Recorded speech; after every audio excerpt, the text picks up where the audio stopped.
As human beings, we are all sensitive about certain things. This can either turn us into hyphenated snobs or empathizers. If our collective quest as a progressive society is to be empathetic, how does sensitivity assist or hinder? Well, why don't we find out by delving into our topic for today, empathy Nirvana.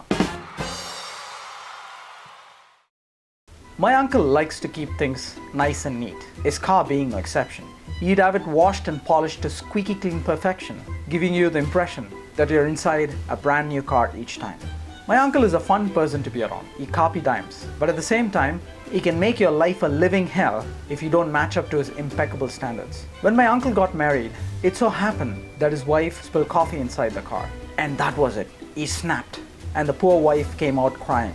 "I'm not getting into your uncle's four-wheel hellhole ever again," she told me.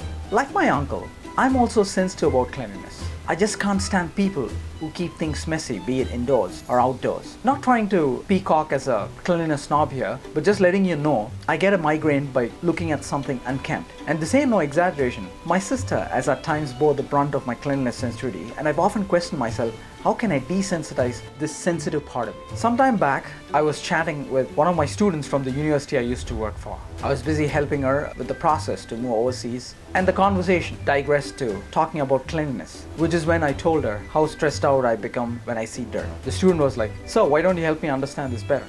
"You know, girl, I once bought corn on the cob from a street vendor in India, and after I'd done eating, I didn't know where to trash it. I just can't throw it on the street and walk away. That ain't an option for me.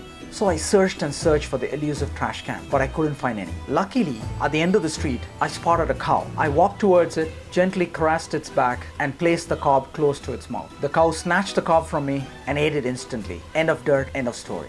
Why haven't I culled this sensitive part of me, knowing that it stresses me out so much and the people I'm associated with, like my sister? That's because there's an empathy element to it. Say you're having lunch at the office kitchen.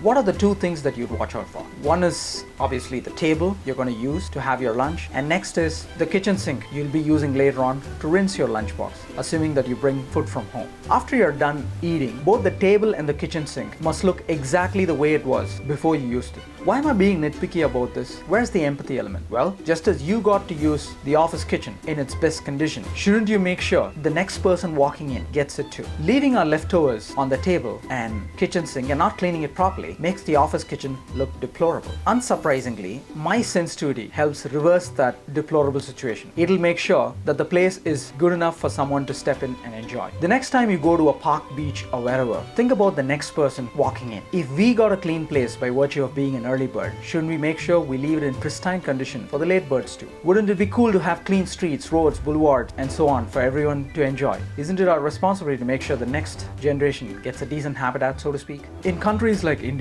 where law enforcement is less stringent when it comes to maintaining a clean environment, does it mean as citizens or expats, we have a free pass to use the country as one giant trash can? I don't have the facts with me, but just think from a logical perspective. How much a country stands to lose in terms of tourism revenue if it looks dirty? Would people want to visit a place that's dirty or a place that's clean? Less tourists will translate to less revenue, impacting the GDP of the nation. Therefore, this cleanliness sensitivity of mine deserves to live, even though it feels like a lot of work, stress, and torture for me and for those in my vicinity.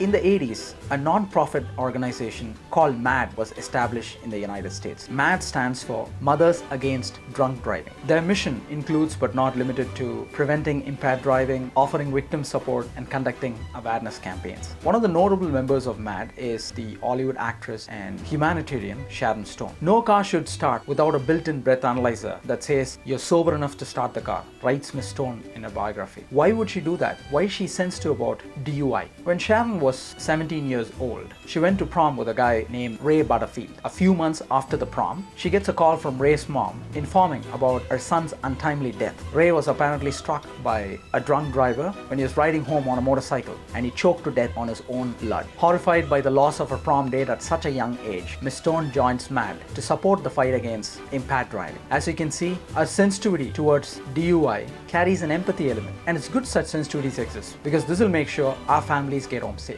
What about other sensitivities like religious sensitivity? Does it deserve to live or die? This one's a bit tricky because religious sensitivity makes us either love or hate the people we haven't met. Don't get me wrong, I do not have a problem with someone being sensitive about their religion as long as they can love one another and live in harmony. On the contrary, if it spews animosity, there's definitely a problem. It's from such ill-directed sensitivity, religious fundamentalism is born. If I ask you what makes you sensitive about your religion, what would your reason be? Is it because you think there's only one God and it happens to be the God you worship? Is it because you expect others to also acknowledge your one true God? Is it because you love your God so much that you think everything else is just a mere idol? Is it because you can't handle someone mocking or cracking jokes about your God? Is it because you see people being persecuted for worshipping your God and you just can't take it? Is it because you feel insecure about your religion when people convert to other religions? Is it because you interpret your religion in a certain way and find other interpretations incorrect? This ain't an exhaustive list, but a starting point to identify our triggers. If religion makes us go nuts, then it's a sign we are sensitive about it. In trying to find an answer to the questions I just raised, we'll find our way towards desensitizing the sensitive side of us. I don't believe in a world which empathizes only for people from a certain religion, race, or ethnicity. Empathy has a much broader definition, and if our sensitivity prevents us from achieving empathy nirvana, we need to cull it.